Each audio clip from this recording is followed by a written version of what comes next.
حضرت بلال بن رباح، آپ کے والد کا نام حضرت رباح تھا، حضرت بلال کے والد۔ وہ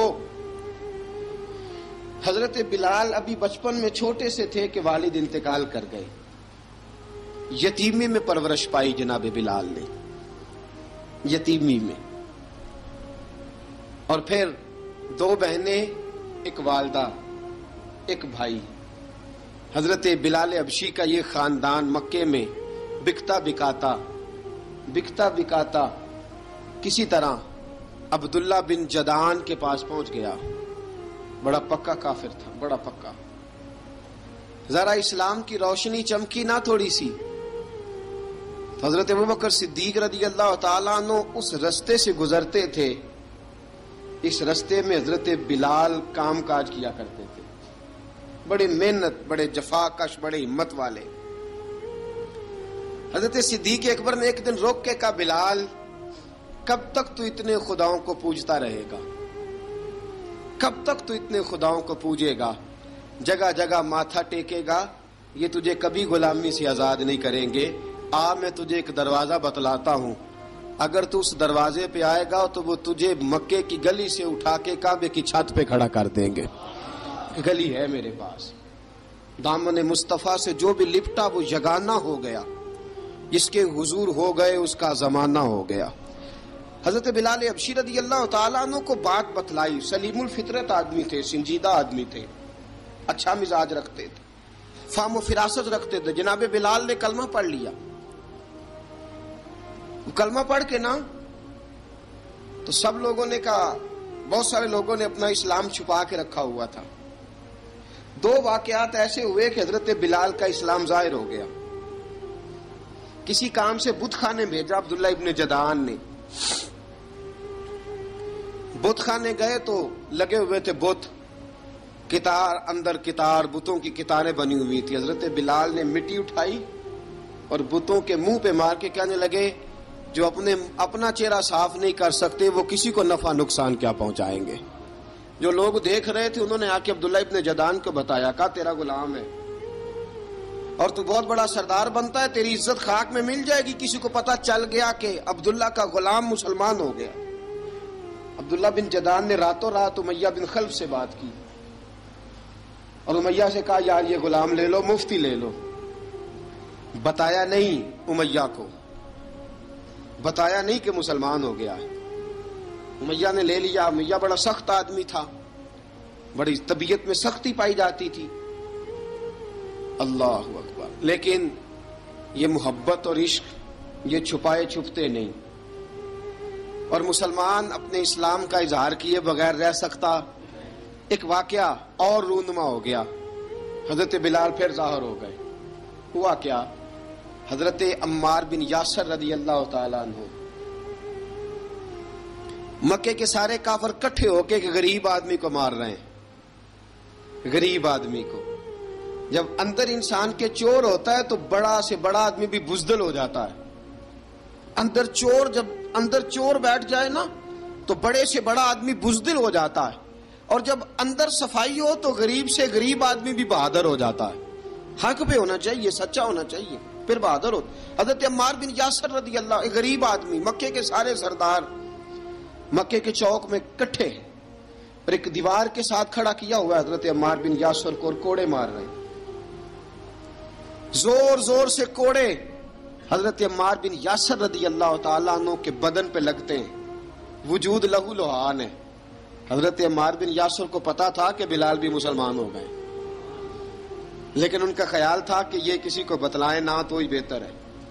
امیہ بن خلف آیا، سخت دھوپ تھی، جب کوڑے مار مار کے تھک گیا نا، ابو جال نے بھی مارا، ابو لہب نے بھی مارا، ابو سفیان نے بھی مارا، ابو البختری نے بھی مارا، اخنس بن شریک نے بھی مارا۔ امیہ بن خلف کی باری آئی تو تھک گیا نا مار مار کے، اسے پتا تھا کہ بلال بڑا سخت آدمی ہے، جو کام بھی کہو بلال کر دیتا ہے۔ امیہ نے کہا بلال سے، کہا بلال ادھر آ۔ حضرت بلال گئے، کہا یہ کوڑا پکڑ اور اس کو مار۔ جناب بلال نے کوڑے کی طرف دیکھا، پھر حضرت عمار کی طرف دیکھا، جناب عمار نہ دیوار سے ذرا آگے ہوئے، تھوڑے سے کانپتی ٹانگوں کے ساتھ تھوڑے آگے ہوئے، اور حضرت بلال کے کان میں کہنے لگے یار 2-4 کوڑے مار لے، میرا کیا ہے، مجھے تو مار پاڑی رہی ہے نا، چل تو نہ اب اظہار نہ کر بیٹھنا، 2-4 کوڑے مار لے۔ حضرت سیدنا بلال حبشی نے نظر اٹھائی، جب پتا ہونا کہ سامنے آگ ہے اس میں کودنا بڑا مشکل کام ہے، جب پتا ہونا سامنے دریا ہے اس میں چھلانگ لگانا بڑا مشکل ہے، موت نظر آ رہی ہو تو اس طرف قدم اٹھتے نہیں۔ حضرت بلال کو پتا تھا یہ سارے کٹھے ہیں اور مجھے بھی ماریں گے، کوڑا دیا ہے، اور اسلام اجازت دیتا ہے رخصت کی۔ آپ کی کن پٹی پہ کسی شخص نے پسٹل رکھ دیا اور اس نے کہا کہو کہ میں کافر ہوں تو اجازت ہے، کہہ دو، جان بچاؤ، اسلام اجازت دیتا ہے۔ لیکن سیدنا بلال، حضرت بلال رضی اللہ تعالیٰ عنہ، حضرت بلال حبشی رضی اللہ تعالیٰ عنہ نے حضرت عمار بن یاسر نے کہا یار تو 2-4 کوڑے مار لے لیکن اپنا آپ بچا۔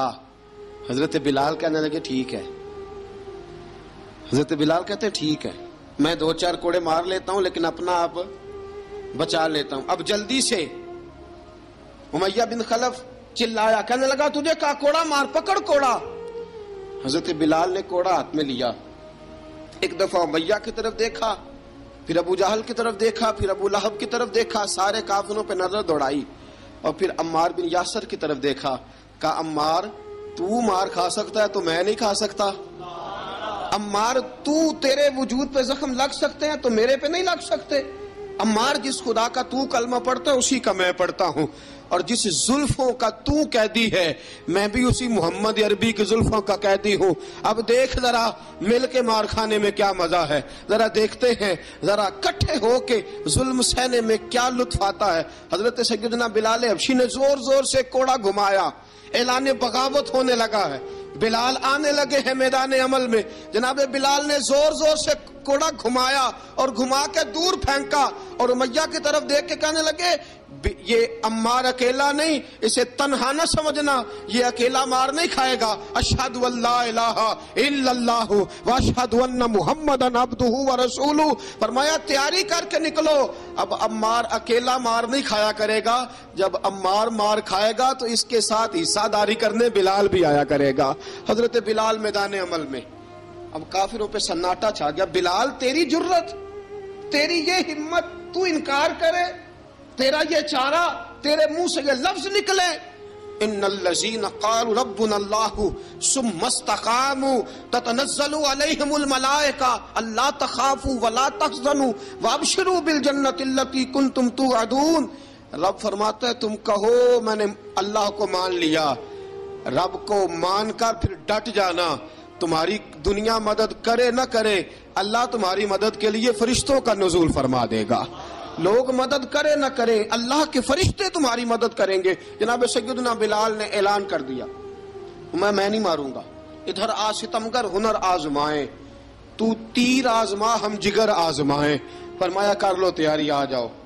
اب وہ سارے نا، کیونکہ سب سے سخت مشہور تھا نا امیہ، اب سارے دیکھنے لگے امیہ کی طرف، امیہ کو اب اسے سمجھ نہیں آ رہی میں کیا کروں۔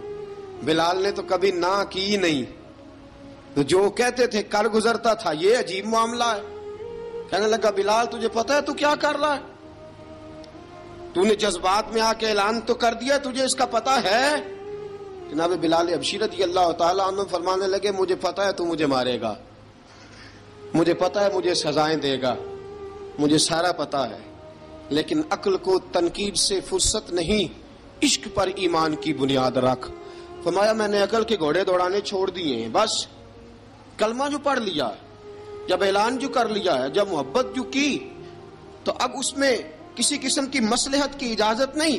اقبال کہتا ہے کہ پختہ ہوتی ہے اگر مصلحت اندیش ہو عقل، عشق ہو مصلحت اندیش تو ہے خام ابھی، اور بے خطر کود پڑا آتش نمرود میں عشق، عقل تھی محو تماشائے لبے بام ابھی۔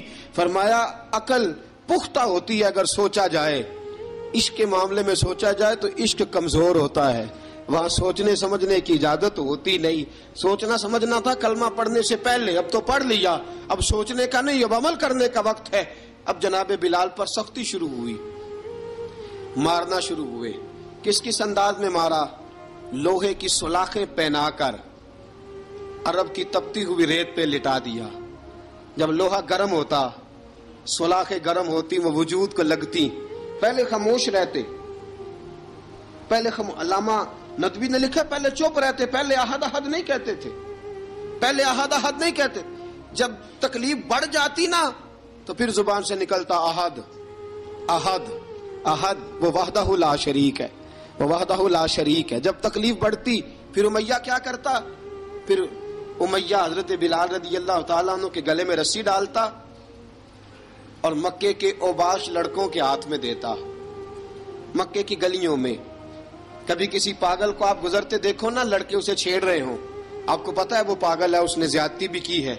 لڑکے چھیڑتے ہوں تو بزرگ اور سیانے لوگ منع کرتے ہیں، کہتے ہیں بدتمیزوں نہ کرو، وہ تو بیچارہ دیوانہ ہے، وہ تو پاگل ہے. مکے کی گلیوں میں حضرت بلال جب گلے میں رسی ڈال کے، ذرا دوستوں خیال تو کرو، بٹن کھلا ہو تو ہم بازار میں جانا پسند نہیں کرتے، کپڑے تھوڑے میلے ہوں تو گلی میں نکلتے نہیں. بلال تو مہذب آدمی ہے، سنجیدہ آدمی ہے، یہ کیا ہو رہا؟ حضرت بلال کے گلے میں رسی ڈال کے نا جب مکے کی گلیوں میں وہ نوجوان دوڑایا کرتے تھے، حضرت بلال رضی اللہ تعالیٰ عنہ کے قریب سے گزرتے تو گزرنے والے بھی عجیب بات کرتے. کوئی کہتا ذرا اور کلمہ پڑھ، کوئی کہتا بلا اب اپنے خدا کو تجھے بچائے، کوئی کہتا بلال تجھے کیا ضرورت پڑی تھی یہ سارا کچھ کرنے کی. ایک آدمی آیا کہنے لگا بلال اگر تیرا رب سچا ہے، تیرے رسول سچے ہیں، پھر تجھے بچاتے کیوں نہیں؟ پھر تجھے بچاتے کیوں نہیں؟ جب تو اتنا مخلص مومن ہے اور اتنا تیرے اندر خلوص پایا جاتا ہے تو وہ آتے کیوں نہیں تیرے دفاع کے لیے؟ وہ تیرے لیے ڈھال کیوں نہیں بنتے؟ حضرت بلال حبشی کا جواب بڑا زبردست تھا. جناب بلال کہنے لگے میں مخلص تو ہوں، میرا رب قادر بھی ہے، لیکن فرمایا جب تم جاتے ہو نا بازار میں برتن خریدنے، مٹی کا برتن لینا ہو تو ذرا ٹھوک بجا کے چیک کرتے ہو کچا ہے کہ پکا ہے. فرمایا رب رسول بھی ذرا ٹھوک بجا رہے ہیں کچا ہے کہ پکا ہے. فرمایا میں دعا کرو میں امتحان میں پورا اتروں، دعا کرو میں امتحان میں پورا اتروں. وہ ذرا مجھے ٹھوک بجا کے چیک کر رہے ہیں، ٹھوک بجا کے. حضرت بلال حبشی مارا ستایا تینوں لب دیاں آپ گواچے، سانو اپنی خبر نہ کوئی، ساتھوں پارے ککھ گلیاں دے، سانو آخ دے لوگ شدائی، ننگ نموس دا ساڑ کے چولا، گل پہنے تاج گدائی، آزم اپنا آپ گوایا ہے تاں یار نے چاتی پائی. حضرت بلال حبشی اتنی مار اتنی تکلیفیں. اچھا حضرت صدیق اکبر گزرے. اچھا ایک بات اور لکھی ہے سیرت نگاروں نے، وہ کہتے ہیں کہ ایک تو تھا نا جب تکلیف ہوتی تھی تو احد احد کہتے تھے، ایک جب کوئی کافر نظر آتا تھا نا، اس طرح بندہ چڑھاتا نہیں کسی کو، جب کوئی بے ایمان کافر نظر آتا حضرت بلال کو تو آپ فرماتے احد احد احد، اللہ ایک ہے، اللہ ایک ہے، اللہ ایک ہے، اللہ ایک ہے. جب کوئی نظر آتا اب وہ مارتا. پھر آہستہ آہستہ وظیفہ پاک گیا، پھر سارا دن احد احد چلتا رہتا، سارا دن احد احد چلتا رہتا. حضرت صدیق اکبر گزرے قریب سے، بڑی تکلیف ہوئی. جناب ابو بکر صدیق رضی اللہ تعالیٰ عنہ نے کہا بلال اونچی ذکر نہ کیا کر، آہستہ کر لیا کر، اونچی آواز میں مارتے جو ہیں تجھے تو اس طرح کر، ذرا ذکر دو ہے نا، ایک ذکر جلی ہے ایک ذکر خفی ہے، تو دل میں ذکر کر لیا کر، اونچا نہ کیا کر، مار سے تو بچ جا. تو بلال نے کہا ٹھیک ہے، آپ نے جو نسخہ دیا اس پہ عمل کروں گا. 2 دن حضرت بلال حبشی نے دل میں ذکر کیا، مار ہی نہیں پڑی، مار ہی نہیں پڑی. جفا جو عشق میں ہوتی ہے، اقبال کہتا ہے جفا جو عشق میں ہوتی ہے وہ جفا ہی نہیں، ستم نہ ہو تو محبت میں کچھ مزہ ہی نہیں. حضرت بلال کو مارنا نہ پڑی، 2 دن مار نہ کھائی تو تیسرے دن امیہ داخل ہوا تو کہنے لگے احد احد احد. اس نے پھر پکڑ لیا درہ، پھر اٹھایا کوڑا، پھر لگا مارنے. جناب حضرت بلال حبشی رضی اللہ تعالیٰ عنہ کو مار پڑ رہی ہے. جناب صدیق اکبر گزرے، کہا بلال تجھے منع کیا تھا، تو پھر شروع ہو گیا ہے. کہا حضور آہستہ ذکر کرنے میں مزہ ہی نہیں آتا، یہ مجھے مارتے نہیں، کسی کو کیا پتا چلے گا کہ بلال پہ سختیاں ہو رہی ہیں. حضرت بلال حبشی. اب سیدنا صدیق اکبر فرماتے ہیں کہ رسول پاک گزرے، بلال کو مار پڑ رہی تھی، میرے حبیب پاک کی آنکھوں میں آنسو آ گئے.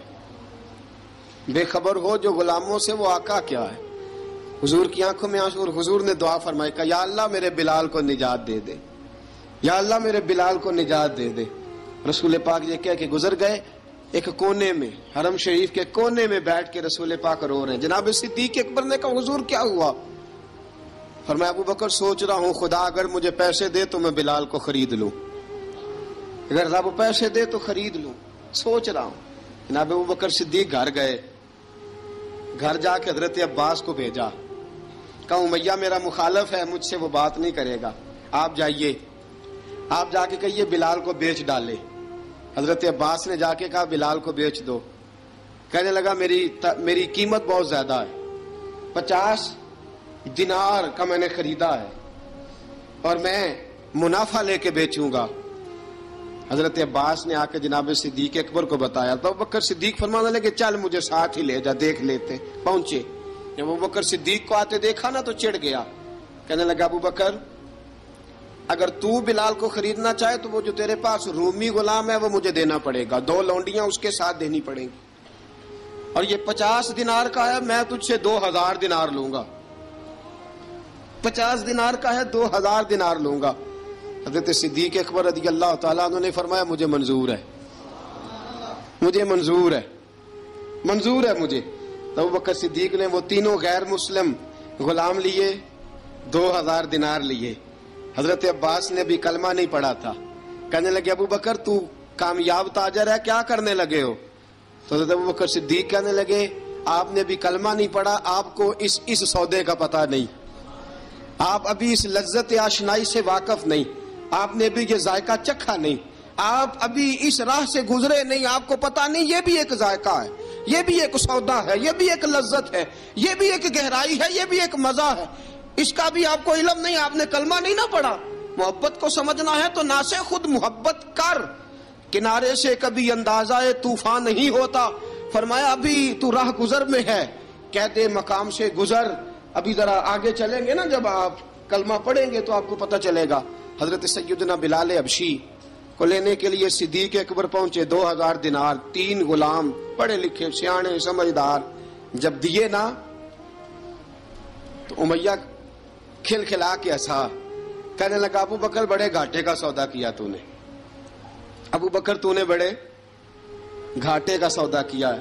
یہ پڑھا لکھا مجھے دے کے جا رہا ہے اور یہ ان پڑھ تو لے کے جا رہا ہے، یہ خوبصورت رومی غلام دے کے جا رہا ہے اور یہ حبشی کالے رنگ کا تو لے کے جا رہا ہے، اور 50 دینار کا غلام 2000 دینار میں تو لے کے جا رہا ہے. اتنے گھاٹے کا سودا، اتنی بڑی نادانی. حضرت جناب سیدنا صدیق اکبر رضی اللہ تعالیٰ کہنے لگے امیہ تو کافر ہے، لیکن تو نے ابھی بھی پیسے تھوڑے مانگے ہیں، تو نے بلال کا رنگ دیکھا ہے، میں نے مصطفیٰ کے عشق کا رنگ دیکھا ہے. فرمایا تو ابھی اس کے رنگ میں الجھا ہوا ہے اور میں جو اس کے باطن کا حسن ہے وہاں تک پہنچ گیا ہوں. حضرت سیدنا بلال حبشی رضی اللہ تعالیٰ عنہ ساتھ کھڑے. جناب ابو بکر صدیق رضی اللہ تعالیٰ عنہ نے ارشاد فرمایا اگر میں یمن کا حکمران ہوتا، یمن کا بادشاہ ہوتا، اور تو مجھے کہتا کہ بلال میں تب دوں گا جب تو مجھے یمن کی حکمرانی دے گا، فرمایا میں تجھے یمن کی حکمرانی بھی دے دیتا لیکن بلال کو ضرور خرید کے لے جاتا. حضرت بلال حبشی.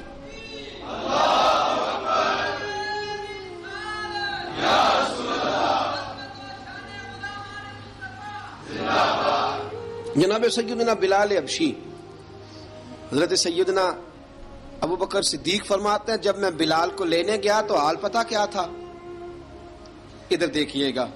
فرماتے ہیں کہ ٹانگیں اوپر کر کے نا جس طرح آدمی رکوع میں بیٹھتا ہے اس طرح کر کے نا ٹانگیں، اور سر پھر زمین کو لگا کے اس طرح سجدے میں آپ جاتے ہیں، لیکن بالکل ٹانگوں کے ساتھ سر رکھ کے.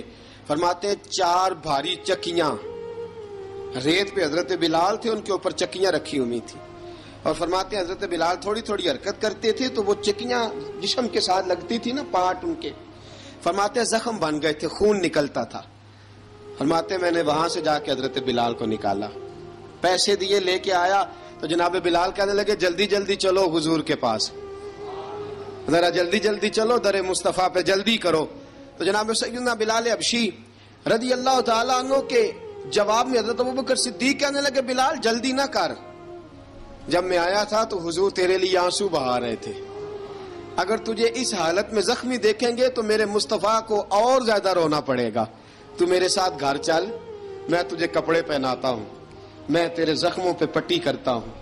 حضرت ابوبکر صدیق مزاج شناسائے نبوت تھے نا، فرمایا چل میرے ساتھ، میں ذرا تیری مرہم پٹی کر لوں، میں ذرا تیرا منہ دھو ڈالوں، میں ذرا تجھے کنگھی کر لوں، تو میرے ساتھ چل۔ جناب بلال فرماتے ہیں جب سے پیدا ہوا تب سے غلام تھا، کبھی کسی نے میرے کپڑوں کی فکر نہیں کی تھی، مجھے تو امیہ 4 دن روٹی نہیں دیتا تھا۔ فرماتے ہیں جب میں گیا ابوبکر کے ساتھ، ابوبکر صدیق نے ایک چٹائی بچھائی، صدیق اکبر چٹائی کے اوپر میرے ساتھ بیٹھ گئے۔ فرماتے ابوبکر نے تیل منگایا، وہ تیل میرے زخموں پہ، ابوبکر صدیق نے وہ تیل میرے سر پہ، میری داڑھی پہ، فرماتے ہیں پھر کنگھا کیا، پھر ابوبکر صدیق نے ایک جوڑا منگایا، وہ کپڑے مجھے پہنائے، ابوبکر صدیق نے پگڑی منگوائی، وہ پگڑی کھول کے میرے سر پہ بندھوائی۔ فرماتے ہیں ابوبکر نے مجھے تیار کیا، فرمایا تو آج جا رہا ہے در رسالت مآب پہ، در رسالت مآب پہ، آج تو پہنچ رہا ہے حضور کے دروازے پہ، بن کے جوگن مدینے نو جاواں گی میں، جو بیتی نبی نو سناواں گی میں۔ حضرت جناب سیدنا، اور وہ کسی شاعر نے تو بڑی شاندار بات کی، اس نے کہا بڑی امید ہے سرکار قدموں میں بلائیں گے، کرم کی جب نظر ہوگی مدینے ہم بھی جائیں گے، اگر جانا مدینے میں ہوا ہم غم کے ماروں کا، مکینے گنبد خضرا کو حال دل سنائیں گے۔ حضرت بلال حبشی رضی ان کے دل میں بڑی امنگ تھی آج جاؤں گا در رسالت مآب پہ۔ ملا رومی لکھتے ہیں کہ جناب سیدنا صدیق اکبر نے سجایا سوارا، جناب بلال کے آنسو رکتے ہی نہیں، کہا باپ ہوتا ہے جو خدمتیں کرتا ہے، میں نے آنکھ کھولی تو باپ کا سایہ تو میں نے دیکھا ہی نہیں، اور فرمایا ماں تھی تو ماں جب بھی میں کام کر کے آتا تھا تو مجھے دیکھ کے میری اماں بس رو دیا کرتی تھی، 2-3 بہنیں تھیں، اور حضرت بلال فرمانے لگے ان بہنوں کو میں دیکھتا تھا تو وہ میرا حال دیکھ کے روتی تھی، اور جب وہ مجھے دیکھتی تھی تو میں رو دیا کرتا تھا۔ فرمایا ابوبکر میں نے تو یہ رنگ ڈھنگ دیکھے نہیں جو آج تو مجھے دکھا رہا ہے۔ جناب سیدنا صدیق اکبر رضی اللہ تعالیٰ عنہ بنا سوار کے نا حضرت بلال کا ہاتھ پکڑ کے سینے پہ رکھا، جناب بلال ہجکی لے کے روئے۔ حضرت ابوبکر صدیق نے فرمایا جتنا رونا یہاں رو لے، میں کائنات کے آنسو دیکھتا ہوں لیکن جب نبی کی آنکھوں میں آنسو دیکھتا ہوں تو دیکھے نہیں جاتے، فرمایا یہاں رو لے، حضور کے دروازے پہ جا کے تیری آنکھ میں آنسو نہیں آنا چاہیے، بہا جتنے آنسو بہا سکتا ہے۔ حضرت بلال حبشی بھی روئے، جناب صدیق اکبر بھی روئے۔ جب پہنچے نا دروازہ رسول پہ، حضرت سیدنا ابوبکر صدیق لے کے پہنچے تو بند کر دیا تھا نا حضرت بلال کو، بلال تو نے رونا نہیں، عشق ہوئے تے درد ہوئے تے ہائے نکلے، پھر کوئی نہیں رہندا جر کے۔ حضرت سیدنا بلال حبشی کو لے کے پہنچے در مصطفیٰ پہ، رسول اکرم صلی اللہ تعالی علیہ وسلم نے ایک نظر حضرت بلال پہ ڈالی، جناب بلال نے یوں آنکھ ملائی تو سر جھکا لیا، وعدہ کیا تھا نا رونا نہیں، سر جھکا لیا۔ اب دوسری نظر نبی کریم صلی اللہ تعالی علیہ وسلم نے جب اٹھائی نا حضرت ابوبکر صدیق کی طرف تو حضور نے فرمایا صدیق تیرا شکریہ، ابوبکر اللہ تجھے جزا دے۔ جب رسول پاک کی زبان سے یہ لفظ نکلے تو جناب صدیق اکبر نے ہاتھ اٹھائے، یوں ہاتھ باندھے جب رسول پاک کے سامنے تو سب سے زیادہ آنسو ابوبکر صدیق کے اپنے نکل گئے۔ کہا یا رسول اللہ میں غریب بے نوا، تو امیر حرم، تو کجا من کجا۔ کہا حضور یہ شکریہ کے لفظ، یا رسول اللہ میں کہاں اور آپ کا شکریہ کہاں۔ نبی پاک صلی اللہ علیہ وسلم نے فرمایا ابوبکر کاش تو تھوڑے سے پیسے میرے بھی ملا لیتا، بلال کو خریدنے میں میرا بھی حصہ ڈال لیتا، میں چاہتا تھا۔ ابوبکر پھر روئے، کہا یا رسول اللہ میرے پیسے کس کے ہیں؟ آقا میں بھی آپ کا، یہ بھی آپ کے۔ جناب سیدنا بلال حبشی رضی اللہ تعالیٰ عنہ کی طرف حضور نے دیکھا تو فرمایا بلال آ یار ذرا سینے سے تو لگ جا۔ اب حضرت بلال دوڑے، جب رسول پاک کے سینے سے لگے تو ایک جملہ میرے محبوب کی زبان سے، فرمایا بلال تو نے بڑی سختیاں برداشت کی ہیں، تجھے میرا اللہ ہی جزا عطا فرمائے گا، تو نے بڑے دکھ دیکھے ہیں، اب سیدنا بلال تڑپے، رسول پاک صلی اللہ تعالی علیہ وسلم بھی روئے. حضور نے اپنے ساتھ بٹھا لیا سیدنا بلال کو. حضور نے گھر پیغام بھیجا، فرمایا ختیجہ گھر میں کچھ ہے تو بھیجو، بلال آیا ہے. اب حضرت خدیجہ الکبریٰ اندر سے کیا آواز دیتی ہیں؟ کہتے ہیں حضور مبارک ہو، اللہ نے بلال کو آزادی عطا فرما دی. وفاشار بیوی اندر سے. اب حضرت سیدنا زینب رضی اللہ تعالی عنہا، میرے محبوب کی شہزادی، چھوٹی سی عمر ہے، ایک برتن کے اندر کھجوریں لے کے آئیں. ایک برتن میں کھجوریں. اب لا کے جب کھجوریں رکھی نا تو سیدنا صدیق اکبر نے ہاتھ بڑھایا کھجوریں اٹھانے کے لیے تاکہ میں دوں. حضور نے فرمایا نہ ابو بکر، بلال پہلے دن آیا ہے، پہلے تو نے جتنی خدمت کرنی تھی تو گھر کر کے آیا، میری باری ہے. حضرت بلال حبشی فرماتے ہیں کائنات میں نے اتنا پیار کبھی دیکھا ہی نہیں تھا. 30 سال سے زیادہ میری عمر تھی، مجھے تو کبھی کسی نے پاس بٹھا کے کھانا کھلایا ہی نہیں. فرماتے رسول پاک سخت سخت کھجوریں سائیڈ پہ کرتے، اندر سے نرم کھجور نکالتے، اس کھجور سے تھوڑا سا چھلکا جدا کرتے. فرماتے پھر اس کو توڑتے، اس کے اندر سے وہ گھٹلیاں اتار کے حضور ایک سائیڈ پہ کرتے. وہ نرم کھجور رسول جب میری طرف بڑھاتے، حضرت بلال فرماتے ہیں بھوک تو بڑی تھی لیکن آج بھوک ساری بھول گئی تھی. آج مجھے یوں لگتا تھا جیسے میں زمین پہ نہیں عرش کی بلندیوں پہ بیٹھا ہوا ہوں. آج لگتا تھا کائنات کی ساری نعمتیں، ساری رحمتیں، سارا کرم، ساری عطا، سارا فضل، ساری عنایتیں میری جھولی میں گر گئی ہیں. فرماتے ہیں رسول پاک صلی اللہ تعالی علیہ وآلہ وسلم نے مجھے بڑے محبت سے بٹھایا، حضور علیہ السلام نے محبت سے کھلایا، دودھ پلایا. فرماتے بڑا پیار کر کے نا تو جناب سیدنا صدیق اکبر نے کہا حضور بلال کی ڈیوٹی کیا ہوگی؟ حضور بلال کی ڈیوٹی کیا ہوگی؟ حضرت بلال کہنے لگے حضور میں فارغ رہنے کا تو عادی نہیں، میں تو جفا کش آدمی ہوں، محنت کرنے والا، ڈیوٹی کیا ہوگی؟ رسول پاک نے فرمایا بلال یہ میرا گھر ہے، آج کے بعد میرا نہیں، یہ تیرا گھر ہے. فرمایا میں مصروف ہوتا ہوں تبلیغ کے کاموں میں، گھر کیا لانا ہے وہ تیری ذمہ داری ہے، کہاں سے لانا ہے وہ بھی تیری ذمہ داری ہے، پیسے کہاں سے آئیں گے میں تجھے بتلاؤں گا، کہاں لگانے ہیں تجھے ایک دفعہ بتاؤں گا، پھر تو لایا کرے گا، تو ہی لگایا کرے گا. فرمایا میرا پرسنل سیکٹری بن کے رہے گا، تو خاص مقام تجھے دیا جائے گا. حضرت سیدنا بلال حبشی رضی اللہ تعالی عنہ کو رسول اکرم صلی اللہ تعالی علیہ وسلم نے اس کام پر مقرر فرما دیا. اب دیکھیے حضرت بلال رضی اللہ تعالی عنہ جب در مصطفیٰ صلی اللہ تعالی علیہ وسلم پر پہنچ جاتے ہیں اور پہنچنے کے بعد کیا مسئلہ ہے جی، کیوں نہیں چل رہا؟ درود پاک پڑھیے الصلاۃ والسلام علیک یا کی گل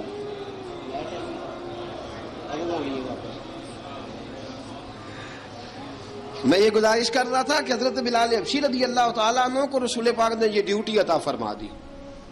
اب پتہ کیا ہوتا، حضرت پردے کی آیتیں تو ابھی آئی نہیں تھی. حضرت بلال رضی اللہ تعالیٰ عنہ رسول پاک کے ساتھ نکلتے تبلیغ کے لیے، کسی کام کے لیے، سودا صرف لاتے بازار سے. یہ مکے کے دنوں کی بات ہے، مکے کے دنوں کی. سودا صرف بازار سے لاتے. اب 4 بیٹیاں تھیں حضرت خدیجہ الکبریٰ کی، گھر کے کام کاج ہوتے تھے. جب ذرا فارغ ہوتے دروازے پہ دستک دیتے. حضرت خدیجہ فرماتی بلال تو آ گیا ہے. وہ دستک سے پہچانتی ہیں کہ بلال کے دستک ہے. بلال آ گیا. کہا اماں جی میں سارے کام کاج باہر کے ختم کر آیا ہوں، گھر کا کوئی کام ہے تو ذرا مجھے بتاؤ. آپ فرماتی گھر کے کام ہے پر میں کر رہی ہوں. اب حضرت بلال گلنا شروع کرتے. یہ ہے محبت. آج اگر ہم کہیں خادم ہو بھی نہ تو بہانے ڈھونڈتے پھرتے ہیں فارغ ہونے کے. حضرت بلال فرماتے آپ نے چکی پیس لی ہے، گھر میں جھاڑو دے لیا ہے، بچوں کے لیے دودھ آ گیا ہے، بکریوں کا دودھ دھو لیا گیا ہے. ایک ایک کام پوچھتے ہیں. حضرت خدیجہ الکبریٰ فرماتے یہ بھی ہو گیا، یہ بھی ہو گیا، چکی رہ گئی ہے پیسنے والی. فرماتے ذرا دروازہ کھول دو میں پیس ڈالتا ہوں. حضرت بلال گھر کی چکی پیستے، گھر کے کام کاج کرتے. ایک دن نہ دار ارقم میں رسول پاک تھے تو باہر سے کچھ شورش ہوئی. حضرت بلال حبشی کہنے لگے حضور ایک نیزہ نہیں منگوا دیتے مجھے؟ ایک نیزہ. ساری دنیا حضرت بلال کو مؤذن رسول سمجھتی ہے اور ہیں بھی، لیکن حضرت بلال سب سے پہلے نیزہ بردار بھی ہیں. سب سے پہلے نبی پاک کی حفاظت کے لیے نیزہ جس شخص نے اٹھایا ہے، تلوار اٹھانے والے اور ہیں، جان قربان، نیزہ سب سے پہلے حضرت بلال کا حضور ایک نیزہ نہیں منگوا دیتے؟ بلال کیا کرنا ہے؟ کہا یا رسول اللہ یہ کافر ہلکی پھلکی شرارت کرتے رہتے ہیں، ذرا میرے ہاتھ میں نیزہ ہوگا نا تو قریب کوئی نہیں آئے گا. یہ کرتے رہتے ہیں نا ہلکی پھلکی شرارت، باز نہیں آتے، نیزہ دے دیں گے نا تو قریب کوئی نہیں آئے گا. اب رسول پاک نے نیزہ دے دیا، منگوا دیا. اب حضرت بلال کے ہاتھ میں نیزہ ہوتا، رسول پاک کے آگے آگے چلتے، آگے آگے آگے آگے. نبی کریم صلی اللہ تعالی علیہ وآلہ وسلم دار ارقم میں جا کے تبلیغ کا کام شروع کرتے تو حضرت بلال دروازے پہ نیزہ لے کے کھڑے ہو جاتے. حضور نے فرمایا بلال تو ادھر کھڑا ہو گیا. یا رسول اللہ انشاءاللہ جب تک میں کھڑا ہوں اندر کوئی کافر آ نہیں سکتا، اندر کوئی نہیں آئے گا، میں محافظ بن کے کھڑا ہوں.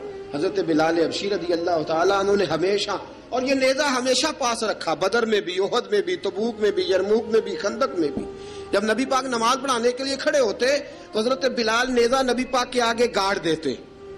یہ سترا بن گیا، اب کوئی آگے سے گزرے گا تو اسے تکلیف نہیں ہوگی، گناہ نہیں ہوگا، حضور کے آگے رکھ دیتے. حضرت بلال حبشی نے مکے کے 13 سال سابقون الاولون میں سے ہیں. قرآن کہتا ہے والسابقون الاولون من المہاجرین والانصار، فرمایا وہ جو پہلے سبقت لینے والے ہیں نا مہاجر اور انصار، پہلے جنہوں نے سب سے پہلے کلمہ پڑھا، وہ مہاجر اور انصار جنہوں نے پہلے کلمہ پڑھا. اور فرمایا والذین اتبعوہم باحسان، اور وہ جنہوں نے احسان کے ساتھ ان کی پیروی کی، رضی اللہ عنہم ورضوا عنہ، فرمایا وہ اللہ سے راضی ہیں، اللہ ان سے راضی ہے، اللہ انہیں جنت میں داخل کرے گا جس کے نیچے نہریں بہہ رہی ہیں. ذالک الفوز العظیم، فرمایا یہ بہت بڑی کامیابی ہے پہلے کلمہ پڑھ لینا. حضرت بلال سابقون الاولون میں سے، پہلے کلمہ پڑھنے والے لوگوں میں سے. جناب سیدنا بلال حبشی رضی اللہ تعالیٰ عنہ نے پوری دلیری کے ساتھ کام کیا. اب آ گیا وقت ہجرت کا. رسول پاک صلی اللہ تعالیٰ علیہ وسلم نے حضرت بلال کو فرمایا بلال تو ہجرت کر جا مدینے کی طرف، چلا جا. حضرت بلال نے عرض کی حضور میں غلام ہوں، خادم ہوں، ہر حکم ماننا میری ڈیوٹی ہے، لیکن ایک عرض کرنی ہے صرف. حضور نے فرمایا بلال کرو. کہا یا رسول اللہ آپ مدینے آئیں گے نا؟ آپ آئیں گے مدینے؟ رسول پاک صلی اللہ علیہ وسلم مسکرا پڑے، فرمایا ہاں میں بھی آؤں گا. کہا حضور بس ٹھیک ہے، بتائیں کب جانا ہے، بس اتنی سی بات ہے. آپ آئیں گے نا؟ حضور نے فرمایا آؤں گا. کہا ٹھیک ہے، بتائیں کب جانا ہے. سرور کون مکان سیاح لا مکان صلی اللہ تعالیٰ علیہ وسلم نے فرمایا بلال یہ 16 مرد عورتوں بچوں پر مشتمل 16 لوگوں پر مشتمل یہ قافلہ ہے. اس قافلے کے اوپر تجھے میں امیر مقرر کرتا ہوں، تو ان کو لے کے جائے گا مکے سے مدینے. 250 کلومیٹر کا سفر، 250 میل کا سفر. حضرت بلال حبشی رضی اللہ تعالیٰ عنہ قافلے کے امیر بن کے، سخت گرمی کا موسم، حضرت بلال کے ہاتھوں میں تلوار ہے، ایک ہاتھ میں نیزہ ہے، ایک ہاتھ میں تلوار ہے، تیر آپ نے پیچھے باندھ رکھے ہیں پشت پہ، اور آپ لے کے جا رہے ہیں، کبھی قافلے کے آگے، کبھی پیچھے، کبھی دائیں کبھی بائیں. وہ عورتیں اور بچے ذرا پریشان ہوتے تو حضرت بلال فرماتے پریشان ہونے کی ضرورت نہیں، ہمیں مصطفیٰ کریم نے بھیجا ہے، ہمیں نبی اکرم صلی اللہ علیہ وسلم نے بھیجا، میرا یقین بڑا مضبوط ہے، اور میں نبی پاک صلی اللہ علیہ وسلم نے بھیجا، فکر نہ کرو چلو. اب یہ قافلہ جا رہا ہے. حضرت بلال حبشی نے بخیر و عافیت سپہ سالار بن کر اس قافلے کو پہنچایا مدینے میں. اب مدینے پہنچا کے سارے لوگ مدینے والے مدینے میں لگ گئے اپنے اپنے کام. حضرت بلال پہلے دن ہی آ کے مدینہ منورہ سے باہر سرحد پہ کھڑے ہو گئے. کہا بلال ادھر کیا کر رہے ہو؟ کہا وعدہ کیا تھا یار نے آؤں گا دن ڈھلے، نبی پاک علیہ السلام نے وعدہ فرمایا تھا میں آؤں گا. اب میرا تو کام ہے نبی پاک کا انتظار کرنا، استقبال کرنا. حضرت بلال روز انتظار کرتے. رسول پاک تشریف لے آئے. حضور حکم کیا ہے؟ فرمایا مسجد بنانی ہے. مسجد ایک قباء بن رہی ہے. تو سب مزدوروں سے زیادہ کام حضرت بلال نے کیا. مسجد نبوی کی تعمیر شروع ہوئی تو سب سے زیادہ کام حضرت بلال نے کیا. مسجد بن گئی. اب جناب اذان کا معاملہ شروع ہو گیا، مسلمانوں کو نماز کے لیے کیسے بلائیں؟ ایک صحابی کہنے لگے حضور ہم اوپر آگ جلایا کریں گے، جب آگ جلے گی تو لوگوں کو پتہ چلے گا نماز کا وقت ہو گیا. ایک نے کہا ہم بڑی دف منگواتے ہیں، دف بجائیں گے، نماز کا وقت ہو گیا. حضور نے فرمایا جاؤ صبح فیصلہ کریں گے. رات سے صحابہ سوئے. حضرت عبداللہ ابن زید رضی اللہ تعالیٰ عنہ اور حضرت عمر فاروق رضی اللہ خواب دیکھتے ہیں. خواب میں کوئی اذان پڑھ رہا ہے، اللہ اکبر اللہ اکبر اللہ اکبر اللہ اکبر. اذان پڑھنی چاہیے نا؟ کیا خیال ہے آپ کا؟ اذان آنی چاہیے نا؟ میں ویسے معذرت کے ساتھ کبھی کبھی ایسا ہوتا ہے کہیں جماعت کرانے لگے نا تو کسی سے کہنا تکبیر پڑھو تو ایک دوسرے کو کہنا شروع کر دیتے ہیں تو پڑھ. میں اپنے استادوں کے پاس جب ہم پڑھتے تھے حضرت اویسی صاحب رحمۃ اللہ علیہ کے پاس تو ہم پڑھ رہے تھے, سبق تھوڑا رہتا تھا, دیر ہو گئی کلاس کو تو ایک لڑکا آیا تو استاد کہنے لگے اذان پڑھ. کہنے لگا جی مجھے شرم آتی ہے. تو استاد فرمانے لگے یار میں تو بڑا بے شرم ہوں, 40 سال ہو گئے اذانیں پڑھ رہا ہوں, تمہیں شرم آتی؟ بڑا بے شرم ہوں, 40 سال سے اذان. کہنے لگا نہیں جی وہ والا معاملہ نہیں. فرمانے لگے یار گالی نکالتے وقت شرم آنی چاہیے, کسی کو برے لفظوں سے یاد کرتے وقت, کسی کا گلہ کرتے وقت, غیبت کرتے وقت, چغلی کرتے وقت, جھوٹ بولتے وقت, دغا اور فریب اور فراڈ کرتے وقت شرم آنی چاہیے. تجھے اذان دیتے وقت شرم آ رہی ہے. یہ ہمارا حال ہے. اذان آنی چاہیے, مشکل کام نہیں, سیکھنی چاہیے. میرے نبی کریم صلی اللہ علیہ وسلم نے فرمایا جس نے 40 دن تک اللہ کی رضا کے لیے 5 وقت کی اذان پڑھی, 40 دن صرف, فرمایا اللہ اس کے پچھلے سارے گناہ معاف فرما دے گا. اور فرمایا قیامت کے دن سب سے لمبی گردنیں مؤذنوں کی ہوں گی, اذان دینے والوں کی گردنیں اور قد لمبے ہوں گے. یا رسول اللہ پھر؟ فرمایا وہ لائن بنا کے جنت میں جائیں گے. فرمایا جب مؤذن جنت میں جا رہے ہوں گے تو سب سے آگے آگے میرا بلال ہوگا, سب سے آگے آگے مؤذنوں کا قائد اور لیڈر میرا بلال ہوگا, حضرت بلال حبشی رضی اللہ تعالیٰ عنہ. اب اذان کوئی کہنے لگا یہ کریں, کوئی کہنے لگا وہ کریں. اب حضرت عمر خواب دیکھتے ہیں کوئی اذان پڑھ رہا, عبداللہ ابن زید خواب دیکھتے ہیں کوئی اذان پڑھ رہا. اب جب یہ آئے آ کے سویرے حضور کو خوابیں سنائی, حضور اس طرح سے اذان پڑھی ہے. فرمایا جس طرح کی تمہاری خواب ہے نا اسی طرح میرے اللہ کی رضا بھی ہے. حضور اذان پڑھے گا کون؟ فرمایا بلال پڑھے گا. حضرت بلال کی آواز میں لکنت تھی, اشہد نہیں کہتے تھے, اسحد کہتے تھے, لکنت تھی. حضور نے فرمایا بلال کا اسحد بھی اللہ اشہد بنا کے قبول فرماتا ہے. لوگوں نے کہا حضور بلال اذان پڑھے گا؟ حضور نے فرمایا انشاءاللہ یہی پڑھے گا. حضور نے حضرت بلال کو اب اصحاب صوفہ میں پڑھتے بھی تھے, باقاعدہ علم بھی حاصل کرتے تھے, نبی پاک کے پاس تعلیم حاصل کرتے تھے, حضرت بلال حبشی. اب حضور نے فرمایا بلال یہ اذان کے لفظ ہیں تو اذان پڑھا کرے گا. جناب بلال حبشی کو اذان سکھا دی اور رسول پاک صلی اللہ تعالی علیہ وسلم نے فرمایا چڑھ جا مسجد نبوی کے ساتھ مینارے پہ, چڑھ جا ایک کونے پہ اور چڑھ کے اذان پڑھ. اب حضرت بلال حبشی رضی اللہ تعالیٰ عنہ نے سب سے پہلی اذان تاریخ میں پڑھی, سب سے پہلی اذان. 2 مرتبہ حضرت بلال اذان نہیں پڑھ سکے جب تک رسول پاک موجود ہے. 2 مرتبہ, ایک مرتبہ تو مدینہ منورہ میں کسی وجہ سے حضرت بلال اذان نہ دے سکے, ایک مرتبہ تبوک سے واپسی پہ سو گئے. حضور نے فرمایا بلال تیری ڈیوٹی ہے ہمیں جگانے کی. حضرت بلال خود بھی سو گئے.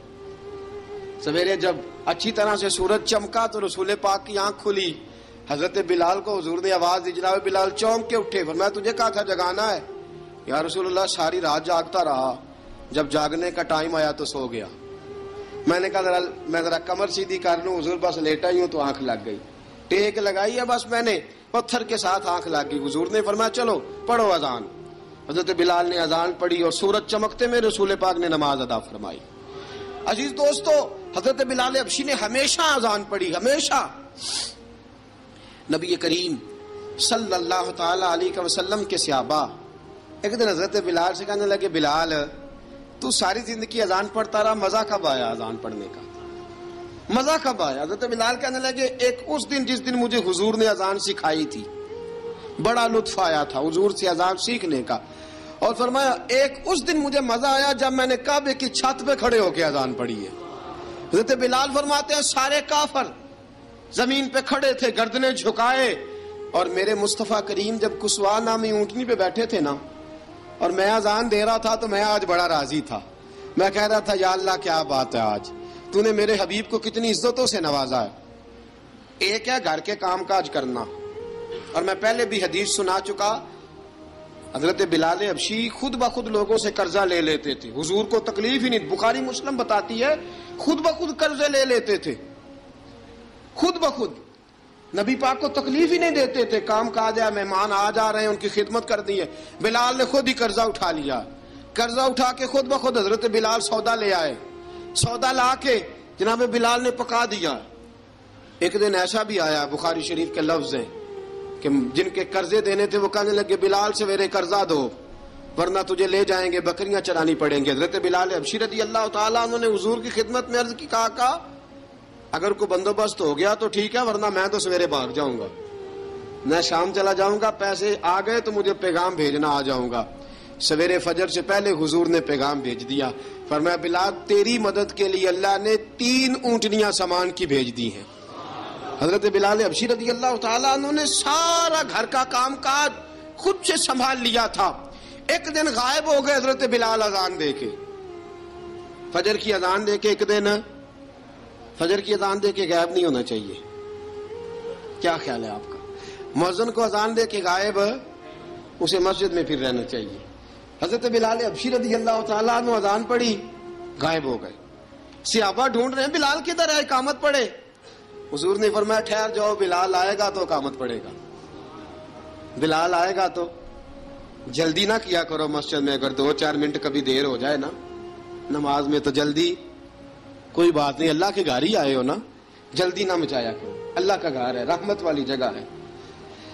حضور نے فرمایا بلال آئے گا تو اذان پڑے گا۔ اب سب صحابہ خاموش ہیں کہ بلال جاتا نہیں، کام بھی اس کا کوئی ایسا نہیں۔ حضرت بلال دوڑے آئے، جلدی دوڑے آئے۔ رسول پاک صلی اللہ علیہ وسلم نے سوال ہی نہیں کیا کہ بلال تو کدھر سے آیا ہے، فرمایا آ گئے ہو؟ حضور آ گیا ہوں، پڑھو اقامت، پڑھو اقامت پڑھی، جماعت ہو گئی۔ اب صحابہ کرام علی مریدوان حیران ہے کہ حضور نے پوچھا ہی نہیں اور بلال آیا بھی دیر سے۔ حضرت جناب سیدنا صدیق اکبر، جناب مقداد، جناب سلمان فارسی، چند صحابہ نا حضرت بلال کو لے کے، کون ہے بلال تو کدھر تھا؟ راز کی کوئی بات ہے جو بتاتا نہیں، کدھر تھا؟ حضرت بلال رضی اللہ تعالیٰ عنہ کی آنکھوں میں آنسو آ گئے، رو پڑے۔ کہ بلال کوئی گہری بات ہے، بتا معاملہ کیا ہے، روتا کیوں ہے؟ حضرت بلال حبشی رضی اللہ تعالیٰ عنہ فرمانے لگے جب حضرت خدیجہ الکبریٰ گھر میں چکی پیستی تھی، تھک جاتی تھی نا تو میں مدد کرایا کرتا تھا۔ کتنے دن بیت گئے، جب فجر کی اذان دینے کے لیے گزرتا ہوں تو حضرت فاطمہ الزہرا کے بچے روتے ہوتے ہیں۔ فرمایا میں نے حضرت فاطمہ کو گود میں کھلایا ہے، مجھے اپنے محبوب کی شہزادی سے بڑا پیار ہے۔ کئی دنوں سے حضور کی خدمت میں عرض کر رہا تھا یا رسول اللہ کو مہربانی فرمائیں۔ حضور نے رات پیغام بھیجا ہے سیدہ فاطمہ کو کہ بلال جب آئے تو پردہ کر کے اندر چلی جایا کر۔ حضرت بلال فرماتے ہیں اذان دے کے گیا تھا حضرت فاطمہ کے گھر، میں نے کہا محبوب کی بیٹی ذرا پردہ کر لے، تو بچوں کو دودھ پلا، میں تیری چکی پیس دیتا ہوں۔ حضرت بلال حبشی کی آنکھوں میں آنسو رو رو کے بتلاتے ہیں، فرمایا سیدہ طیبہ طاہرہ حضرت فاطمہ الزہرا، میرے حبیب نے پتہ کیا فرمایا؟ فرمایا جس نے فاطمہ کو راضی کیا اس نے تو مجھے راضی کیا ہے۔ حضرت سیدنا بلال حبشی فرماتے میں نے چکی پیسی اور میں تمہیں کیا بتاؤں، میرے محبوب کی بیٹی نے مجھے بڑی ہی دعائیں دی ہیں، انہوں نے مجھ پر بڑا ہی اظہار محبت فرمایا ہے۔ فرمایا میں آذان سے لے کر جماعت تک لوگ تسبیحاں رولتے ہیں، لوگ قرآن کی آیات کی تلاوت کرتے ہیں، آذان سے لے کر جماعت تک لوگ مختلف قسم کے اذکار میں مشغول ہوتے ہیں۔ فرمایا میرا ذکر سنو، میری تلاوت سنو، میرا وظیفہ سنو، میں آذان سے لے کر جماعت تک محمد عربی کی بیٹی کی خدمت کرنے چلا جاتا ہوں۔ رسول پاک صلی اللہ علیہ وسلم کی شہزادی کی چکی پیس کے آیا۔ حضرت بلال نے اس انداز میں، بدر کی جنگ لگ گئی، بدر کا مارکا، حضرت بلال کے ہاتھ میں تلوار ہے، کہا میں لڑوں گا، پورا جہاد کروں گا۔ امیہ بن خلف جو بڑا مارا کرتا تھا نا، وہ دوڑ رہا تھا اپنے بیٹے کو لے کے، آگے کچھ صحابہ کھڑے تھے، وہ قریب سے گزرنے لگا، حضرت بلال نے فرمایا ذرا پکڑنا امیہ کو، یہ مجھے مارا کرتا تھا، ذرا پکڑنا، نہ جانے نہ دینا۔ امیہ کو صحابہ نے روکا، حضرت عبد الرحمن ابن عوف نے پکڑ کے ایک زور سے گھونسا مارا، ادھر جا کے گرا۔ حضرت بلال تلوار لے کے کھڑے ہیں امیہ کے سر پہ، کہا امیہ میں تجھے نہیں کہا کرتا تھا اللہ میرے مصطفیٰ کو بڑی عزتیں عطا فرمائے گا، میں تجھے نہیں کہا کرتا تھا کہ خدا ہمیں غلبہ دے گا، هو الذی ارسل رسولہ بالہدی ودین الحق لیظہرہ علی الدین کلہ، میں نہ کہا کرتا تھا کہ اللہ اس دین کو ہر دین پہ غلبہ دے گا، پر میں دیکھ اللہ نے ہمیں عزت دے دی، دیکھ تو ذلیل کر دیا گیا۔ حضرت بلال نے مارا، گردن اڑا دی۔ حضرت ابوبکر صدیق پیچھے دیکھ رہے تھے، دوڑے ہوئے آئے، کہا بلال مبارک ہو، بلال مبارک ہو، آج تو تیرے سارے بدلے پورے ہو گئے۔ حضرت بلال نے سجدہ شکر ادا کیا۔ میرے دوستو بڑی باتیں ہیں جناب بلال کی کرنے والی. یہ وقت ساتھ نہیں نہ دیتا کسی کا, یہ رک جاتا ہے, یہ کہتا ہے کہ بس اب رک جاؤ, وقت ہو گیا آگے گزرنے کا. حضرت بلال حبشی رضی اللہ تعالیٰ عنہ, رسول پاک کا وصال ہوا نا, حضرت بلال نے منہ سے لفظ ہی کوئی نہیں ادا کیا. کسی نے اپنا دکھڑا کسی انداز میں سنا لیا. حضرت عمر نے کہا, جس نے کہا حضور وصال کر کے گردن اڑا دوں گا. حضرت عثمان غنی نے کہا خبردار کوئی مجھے آ کے نہ بتائے کہ مصطفیٰ وصال کر گئے. حضرت علی المرتضیٰ رضی اللہ تعالیٰ عنہ نے فرمایا نہ بھائی, میرے مصطفیٰ پر تو موت آتی ہی نہیں جس طرح عام لوگوں پہ. سب لوگوں نے اپنے اپنے اظہار کر لیے نا, بلال نے کسی کو دکھ بتایا ہی نہیں. ایک کونے میں بیٹھ کے نا حضرت بلال اکیلے آنسو بہاتے رہے, کسی کو بتایا ہی نہیں, اکیلے روئے. ایک شخص کہنے لگا یار بلال بولتا نہیں. کہا نہ بلاؤ اسے. عصر کی نماز کا وقت ہوا نا, تو وہ بلال جو کعبے کی چھت پہ بغیر سیڑھیوں کے چڑھ گیا تھا, وہ بلال جو کعبے کی چھت پہ بغیر کسی سہارے کے چڑھ گیا تھا, اس بلال کو کہا کہ بلال چڑھ ذرا, آذان پڑھ, مسجد کی چھت پہ چڑھ جا. حضرت بلال کئی بار چڑھے اور کئی بار گرے, کئی بار چڑھے اور کئی بار گرے. حضرت بلال حبشی رضی اللہ تعالیٰ نے آواز دی, کہا سلمان میری مدد کرنا, میری مدد کرنا, اب مجھ سے چڑھا نہیں جاتا, اب مجھ سے جایا نہیں جاتا. جناب سلمان فارسی نے بھی سوال نہیں پوچھا کہ بلال تو بیمار ہے, یہ نہیں پوچھا. حضرت بلال کو 2-4 صحابہ نے اٹھایا, چھت پہ پہنچایا. بلال نے اذان شروع کی. جب کہا نا اللہ اکبر اللہ اکبر, وہ آواز جس میں بڑا سوز ہوتا تھا, بڑی درد, بڑی بلندی ہوتی تھی, بڑا جوش خروش ہوتا تھا, آج وہ آواز دب گئی. جب بلال نے کہا نا اشہد ان لا الہ الا اللہ, حضرت بلال رضی اللہ تعالیٰ عنہ نے تھوڑی دیر روک کے سانس لیا. جب کہا نا اشہد ان محمد الرسول اللہ, جو سارے چپ کھڑے تھے نا ان میں سے ایک بابا رو پڑا, جس کا نام ابو بکر صدیق تھا. جب حضرت ابو بکر صدیق کی آنکھ میں آنسو آیا تو حضرت بلال چھت کے اوپر زمین پہ گرے, زمین پہ گرے اور کہا ابو بکر یہ ڈیوٹی کسی اور کی لگا دے, یہ ڈیوٹی کسی اور کی لگا دے, اب میری روح اجازت نہیں دیتی, مصطفیٰ کریم کے بعد مجھ سے اذان نہیں پڑھی جائے گی. آپ نے واقعہ سن رکھا ہے کہ ایک بار صحابہ نے بلایا, دوبارہ آئے, حضور خواب میں ملے, کہا بلال تو آتا کیوں نہیں. بلال چھوڑ کے چلے گئے تھے, فرمایا اب میرا یہاں دل نہیں لگتا. ملک شام کے شہر حلب میں چلے گئے تھے, چھوڑ دیا تھا مدینہ منورہ, اب میری نگاہوں میں جچتا نہیں کوئی, جیسے میرے محبوب ہیں ایسا نہیں کوئی. حضور خواب میں ملے, آئے مدینے. حضرت بلال آخری بار, لوگوں نے کہا اذان پڑھو, کہا مجھے وہ اذان بھول ہی گئی ہے جو مجھے مصطفیٰ کریم کے زمانے میں پڑھا کرتا تھا, مجھ سے نہیں پڑھی جاتی, نہ مجھے کہو, میں کیسے پڑھوں. امام حسن اور حسین نے آ کے دامن تھاما نا, تو کہا بیٹا میں تمہاری نانی کا بھی نوکر رہا ہوں, میں تمہاری ماں کی چکی بھی پیستا رہا ہوں, مجھ سے کوئی فرمائش نہ کر ڈالنا, میں نے نوکری کی ہے, اور مجھے اگر اللہ نے توفیق دی تو میں تمہارے بچوں کے پیر بھی دھویا کروں گا. لیکن امام حسن رضی اللہ تعالیٰ عنہ نے فرمایا بلال ایک بار تو اذان سنانی پڑے گی. سنائی بلال نے اذان. کوئی گھر مدینے میں ایسا نہیں تھا جہاں سے رونے کی آواز نہ آئی ہو. حضرت عمر فاروق رضی اللہ تعالیٰ عنہ اپنے زمانے میں شام گئے تو جناب بلال حبشی رضی اللہ تعالیٰ عنہ سے کہا کہ اذان پڑھو. حضرت بلال نے فرمایا میں پڑھ ہی نہیں سکتا. بڑی ہمت کے بعد اذان پڑھی, اور جناب بلال نے کہا تم اگر روئے نہ تو میں اذان پڑھوں گا. رونا نہ, وعدہ لے لیا. حضرت عمر تو نہ روئے, لیکن معاذ ابن جبل نے رونا شروع کر دیا. جب معاذ ابن جبل روئے تو پھر عمر بھی روئے, جب عمر روئے تو پھر بلال بھی روئے. وہ اذان اشہد ان لا الہ الا اللہ تک گئی. رسول پاک کے بعد پھر اذان اس سے آگے بڑھ نہ سکی.